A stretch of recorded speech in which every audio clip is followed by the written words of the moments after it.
Chers frères et sœurs, je remercie le supérieur général pour ses paroles et pour l'accueil dans ce beau monastère d'Anaya. La nature qui entoure cette maison de prière nous attire par sa beauté austère. Je rends grâce à Dieu qui m'a permis de venir en pèlerinage sur la tombe de Saint Charbel. Mes prédécesseurs, je pense spécialement à Saint Paul VI, qui l'a béatifié et canonisé, l'aurait beaucoup souhaité. Chers amis, quel enseignement Saint Charbel nous donne-t-il aujourd'hui? Quel est l'héritage de cet homme qui n'a rien écrit, qui a vécu caché en silencieux, mais dont la renommée s'est répandue dans le monde entier? Je voudrais le résumer ainsi. Le Saint-Esprit l'a façonné afin qu'il enseigne la prière à ceux qui vivent sans Dieu, qu'il enseigne le silence à ceux qui vivent dans les bruits, qu'il enseigne la modestie à ceux qui vivent dans le paraître et qu'il enseigne la pauvreté à ceux qui recherchent les richesses. Ce sont là des comportements à contre-courant, mais c'est précisément pour cela qu'il nous attire comme l'eau fraîche et pure attire ceux qui marchent dans un désert. En particulier, Saint Charbel nous rappelle à nos évêques et ministres ordonnés les exigences évangéliques de notre vocation. Sa cohérence radicale et humble est un message pour tous les chrétiens. Et puis, il y a un autre aspect décisif. Saint Charbel n'a jamais cessé d'intercéder pour nous auprès du Père céleste, source de tout bien et de toute grâce. Déjà, pendant sa vie terrestre, beaucoup venaient vers lui pour recevoir du Seigneur réconfort, pardon, conseil.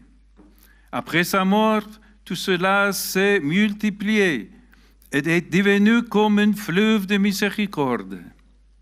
C'est aussi pour cette raison que chaque 22 du mois, des milliers de pèlerins viennent ici de différents pays pour passer une journée de prière et du repos de l'âme et du corps.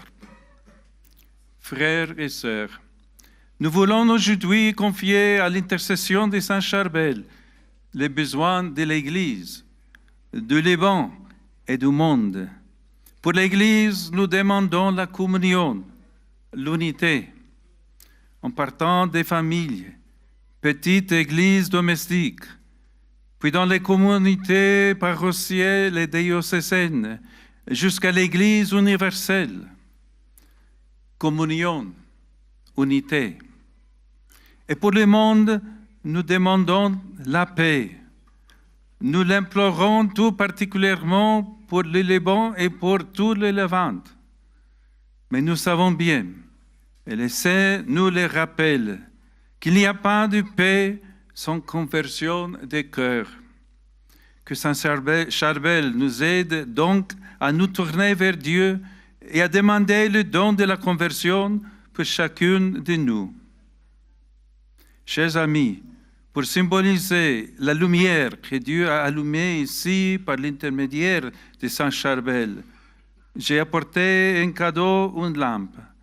En offrant cette lampe, je confie à la protection de Saint Charbel le Liban et son peuple, afin qu'il marche toujours dans la lumière du Christ. Rendons grâce à Dieu pour le don de Saint Charbel. Merci à vous, en gardez la mémoire. Marchez dans la lumière du Seigneur.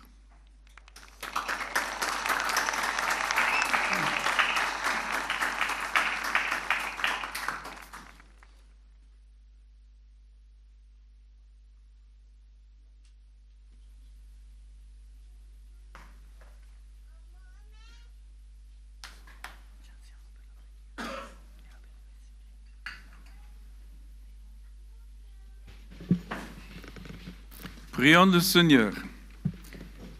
Dieu qui a donné à Saint Charvel, gardien du silence dans la vie cachée, d'être éclairé par la lumière de la vérité, pour scruter les profondeurs de ton amour.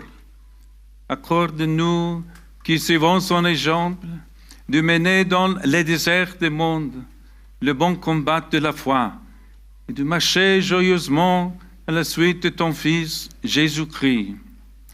Que ton serviteur, qui a vécu dans les secrets de la prière et a vaincu les tentations par les armes de la pénitence, nous montre la grandeur de ta miséricorde, qui nous enseigne le silence des mots et la force des gestes qui peuvent ouvrir le cœur, qui nous obtienne de Jésus-Christ, qui nous a libérés de tout mal, la santé du corps et de l'esprit.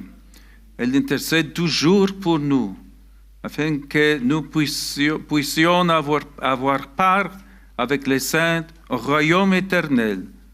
À toi, la gloire et la louange, Père, Fils et Saint-Esprit. Amen.